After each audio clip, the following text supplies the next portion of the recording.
Howdy tubers, welcome back to the Zach Life. So in this episode it's going to be all about the cabinets that are going in this thing. I'd like to try, and of course you never know at the first of the video what you're going to get done by the end, but I'd like to try to get the cabinets built, countertop on it, and a sink in it. Also put the countertop in the bathroom, and I got a little dinky sink that's going to go in the bathroom, sitting on the toilet. I'll show you later. I'd like to try to get that done. About countertops real quick, I went back and forth. I'd really like, what I wanted originally to do is to put some real dark granite in here, some kind of almost solid black with some kind of something or another, swirl or whatever, some kind of really dark granite. Everywhere I call is giving me a runaround about this going in the motorhome. They won't install it. They'll sell me a piece, but they won't. The places won't cut out for a sink and something that they don't install, and they won't install it in the motorhome. So basically they'll sell me a chunk of rock, but they won't make me a countertop, and on top of that they're all like 6 or 8 weeks out. And so anyway, what I've decided I'm going to do is Lowe's has got, or Home Depot actually has got, butcher block, and you can buy it in a big old sheet. It's not that high. It looked like it's only going to be like $300 or $400 to do everything in here. And I think I'm just going to go ahead and put butcher block in them. I don't know how good it'll hold up, but it's one of those things that if in a few years it looks like crap, I can navigate my way through all the bureaucracy of the granite people, and I can get me what I wanted to begin with. And anyway, well, I'm going to try to get a countertop, cabinets, and working sink in here in this video. Whether it happens or not, we'll see. So I'll spend the next nearly 8 minutes talking about dimensions and design and how it applies and how it's going to fit in this coach. If that's not something interests you and you just want to see me build stuff, skip forward to about the 10-minute mark, and that'll get you past all this. But anyway, I want to spend quite a bit of time at the first of this talking about how I'm going to lay these cabinets out, some details about them, so that somebody that's kind of interested in how this works or how deep they are, they can come back to the first of the video and actually come up with the measurements and what it all looks like and how it works and whatnot. So anyway, if you remember on the ceiling, the upper cabinets, it's going to have upper cabinets, the microwave, and then upper cabinets that come in right here. These are 16 inches deep. These are 16 inches deep, or 15 7/8 or something like that. And I want the lower cabinets and the lower countertops to end at the same place as the upper cabinets. They're all going to end. The lower cabinets are also going to be 16 inches deep, just like the top. The face frame is going to be, like I say, 16 inches off the wall.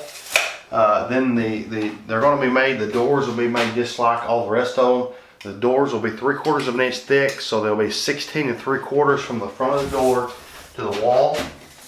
And then the actual countertop will be 1 1/4 inches past that, which will be 18 inches deep. There'll be 1 inch in or 2 inch overlap from the cabinet top to the face frame of the cabinets. Now, if you're familiar with cabinets, most all the cabinets have got a toe kick, which is a little squared off point that you sort of can stick your foot under when you walk up to the cabinets. I don't think these are probably for like stumping your toe. I think what they're made for is so when you walk up to the cabinet, if you kick it, you don't mar the paint or the wood up. They're more for aesthetic than you know, actually worried about stumping your toe. I went back and forth on putting a toe kick in these. I actually went to town and bought some 1x6s to make the toe kick. And after the fact, I determined that I'm not going to.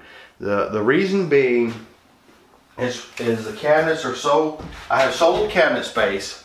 The toe kick is going to eat up several inches of depth or height. It's going to have the floor either raised up or it's going to eat up depth in the cabinet.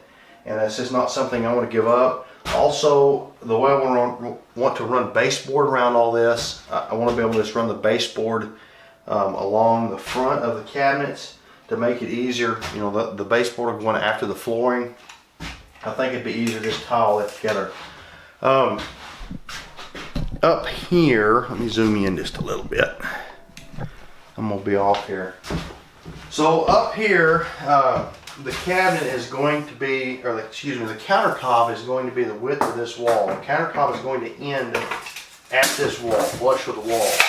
Now the actual end of the cabinet is going to be set in, and it's going to be sort of the difference in this step and this wall. It's going to be in like maybe 3/4 or an inch or something off the outside of this wall, so it'll be easy to put a piece of trim. I'm going to run trim down, turned up on its edge, the same 1x3s I could put everywhere else, like the ceiling. And then they're going to come into the face frame. The face frame is going to overlap this by like an inch, I guess an inch exactly. And so it's actually going to stick past this initial piece of trim. That'll make it easy, and this. And it's going to be, the face frame of the cabinet is going to be flush up against this wall. Now I made a little bit of a mistake.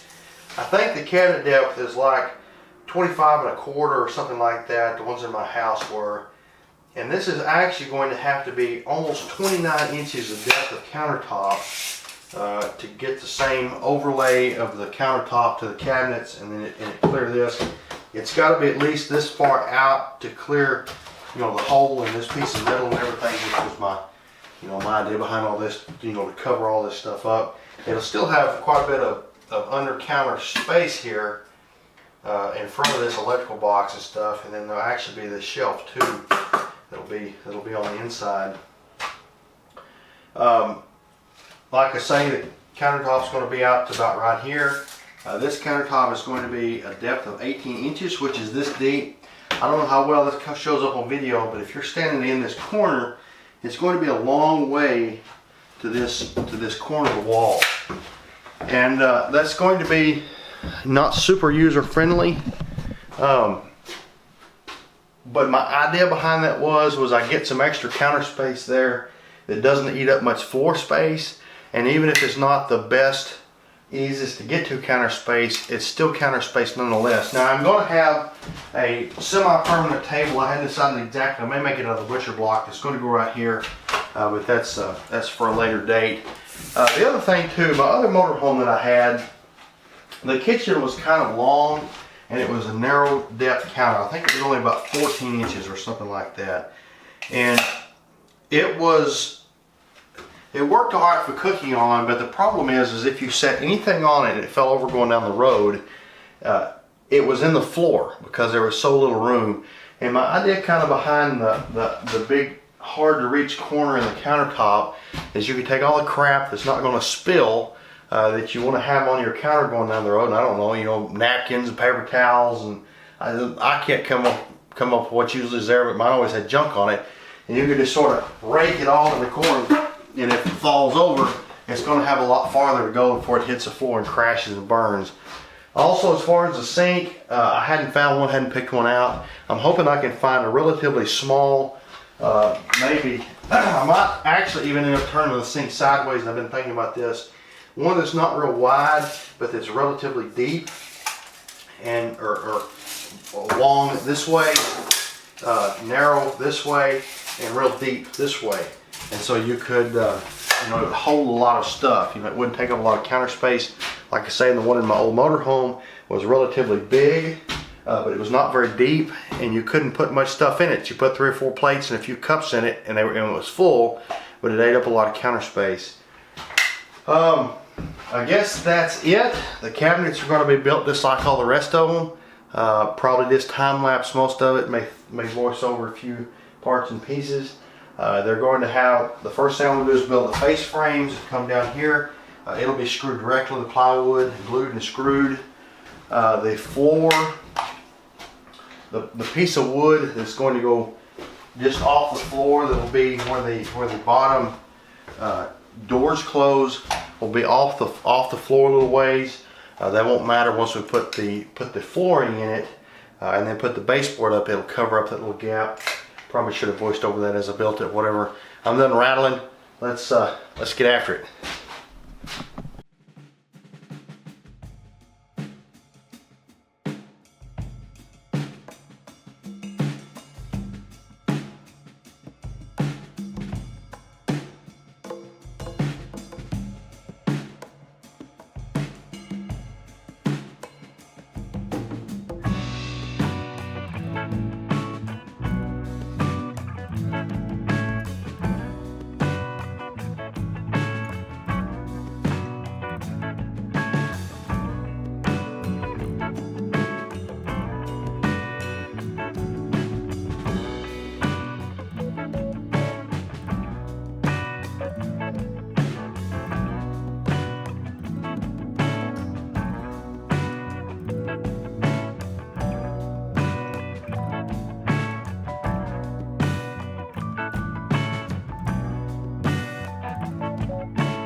Y'all sick of this angle over here yet? So the next thing I'm going to do, previous to this clip, I took and kind of wiped it all down, got most of the dirt and dust off of it. The next thing I'm going to do is take some Kills primer, and I'm going to prime the wood, at least the outside part that you'll be able to see tonight.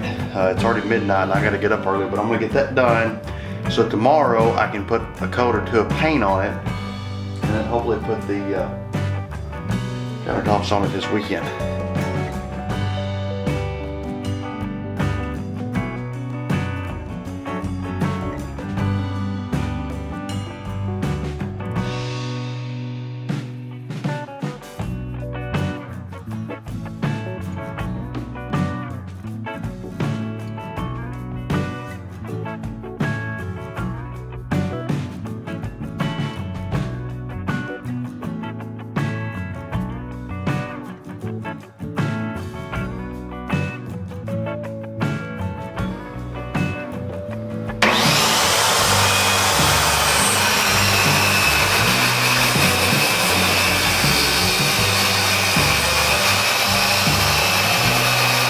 That's actually a much finer finish than the factory one.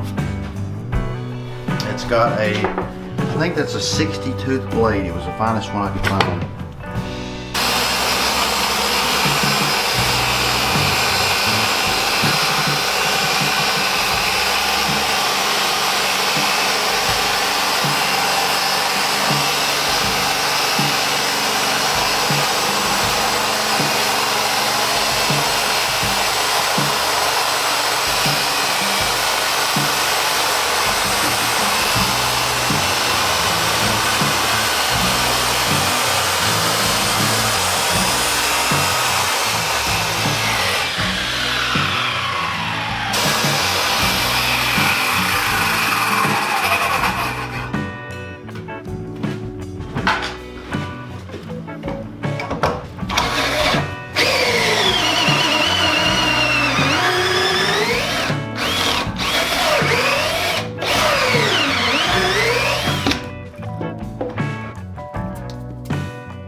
So I bought this butcher block at Home Depot. I'm not sure if I said. And it looked really good in the box, but when I got it up here, it was warped real bad. It was shaped like a W. It had two humps in this piece. And when I screwed this together, this piece was a little bit high of this piece. And so you saw me, I videoed some of this. I took a plane and run a plane down it, and then started sanding on it, and then I was filling it, and I cut the camera off, and basically I run a plane in an X pattern down this whole thing to knock these two high spots off in it, and then took 60 grit paper on my DA sander and sanded on this thing for like 2 hours. And anyway, it feels really good now. You run your hand down it if you've got a, if you worked on, cars, if you got a hand for filling high spots and Bondo and stuff, it's got a few high spots in it, but anything you put on here is going to sit nice and flat now. Anyway, I didn't record the second couple hours of that just for obvious reasons, but that's what I did.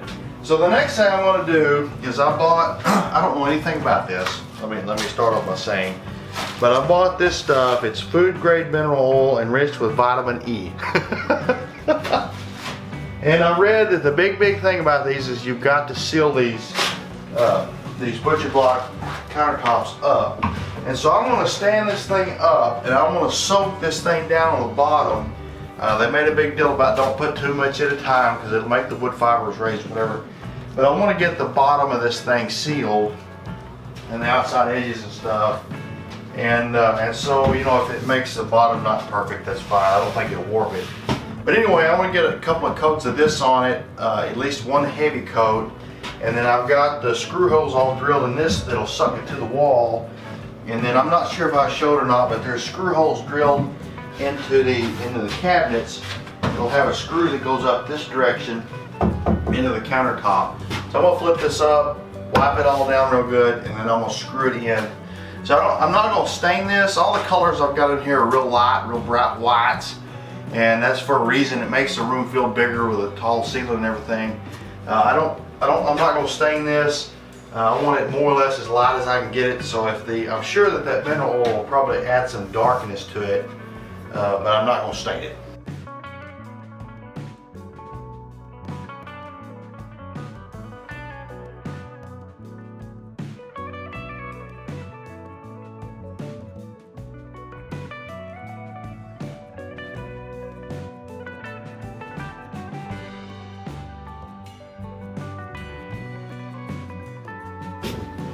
Alright, same day but a few hours later, this wood is dry as a bone.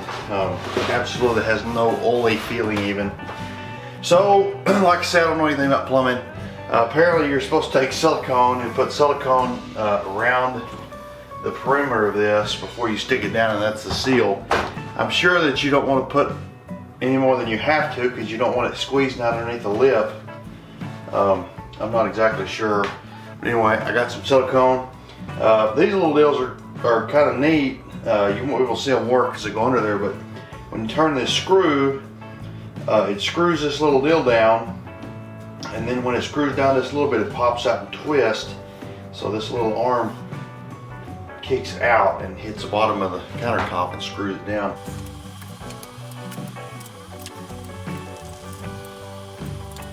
Is that how you do it? I don't know. Let's find out.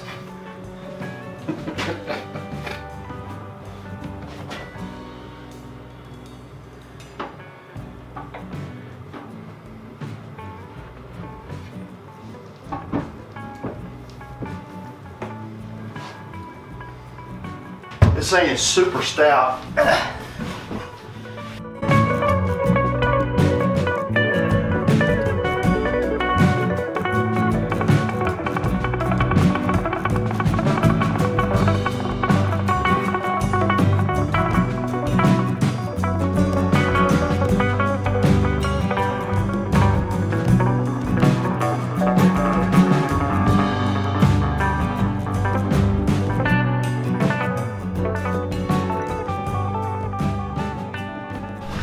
Might not be the most professional way of doing that, but it ought to work. So I turn the water on, it ought to be good to go.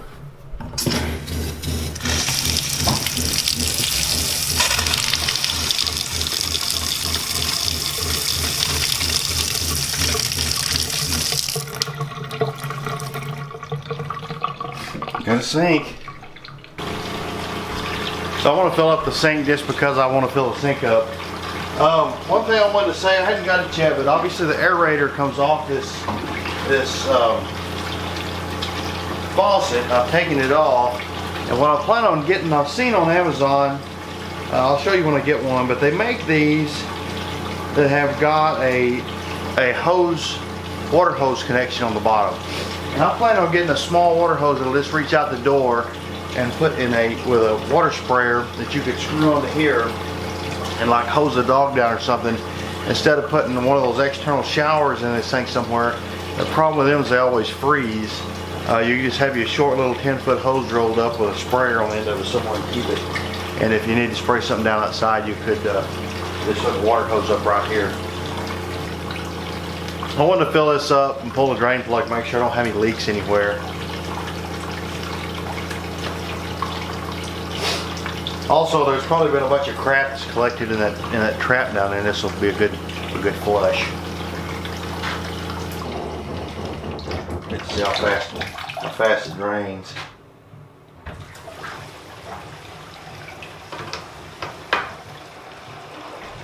After it.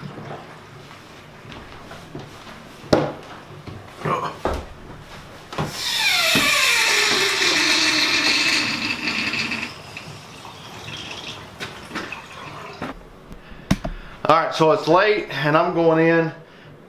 The rest of this video, I'm probably not going to show much. Obviously, if you're watching it, you can probably tell it's pretty close to the end. What I want to do tomorrow is I want to cut up the rest of that butcher block.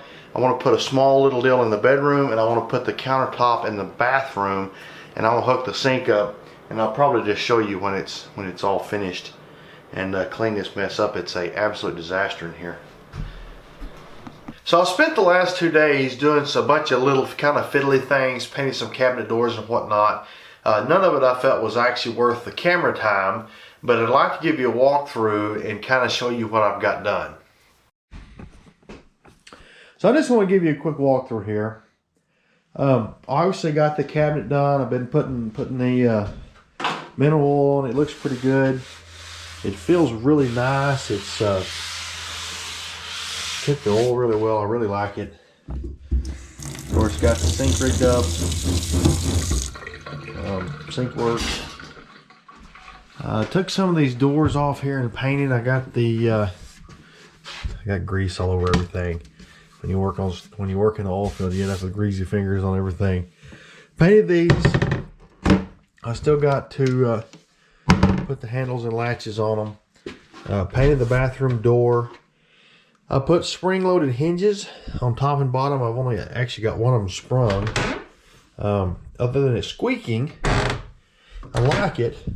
I was afraid this thing might end up the door flying around as you drove it down the road, and this will keep that from being able to happen. Even if it won't shut it, it's not going to turn around and go flying backwards. In the bathroom here, I got my little vanity light. Well, I guess if I turn the lights off, you can't see anything. I took a piece of board and I bought a cheap little light thing, and took the sockets and the little bezels off of it, and actually hot glued them into the back of this board, and then actually hot glued this board up here. If you remember, there was a small strip up here that didn't have there was a hole in this, and that's where all the wires went. Went and got a piece of glass cut, obviously painted this, actually hot glued the glass in. I kind of went nuts with my super industrial smoke-o-matic glue gun there. But these work pretty good. Put a little latch deal on it. They're self-closing. I've got a pretty positive stop. Same kind of deal. Screwed this on. Put the cabinets on. I got some trim painted. I've still got to paint the trim white as it comes around the back, but I got all a trim painted for the cabinets in the door frame right here. So I made a run to Target. These are the lower cabinet doors, and if you remember, I screwed all these up in one way or another. One of them's backwards. One of them had a chunk gone out of it. I'm gonna make new of these and paint them. I may screw these back on in the meanwhile just to have them. I can see right here I need to paint this door jamb white. I went to Target, bought some cheap sheets. Got a little memory foam mattress. It's real thin. It's not real comfortable, but I think it'll be good enough. I got some sheets and a couple of $4 pillows and a bed skirt. Kind of got that done. The female made some curtains. I got the curtains hung up. They look pretty good. I got to get a piece of glass cut for this, or a piece of mirror rather. The Lowe's couldn't get a big enough piece, and I took a piece of the butcher block and made a little nightstand, just a freestanding nightstand. I like that. I think it'll work real well. Of course, there's a plug under it. You know, lay your phone, watch charger, and all that stuff right there. So anyway, that's about the size of it. You know, we're just trying to get this thing put together enough to be able to go somewhere. Hopefully, the next couple weekends, we'll actually get to take this somewhere, even if it's just down the road and spend the night in it. I don't know. We talked about spending the night in it just here, just because we might have to do that. But anyway, I appreciate you watching. Like, share, subscribe, all the good things, and catch you on the next one.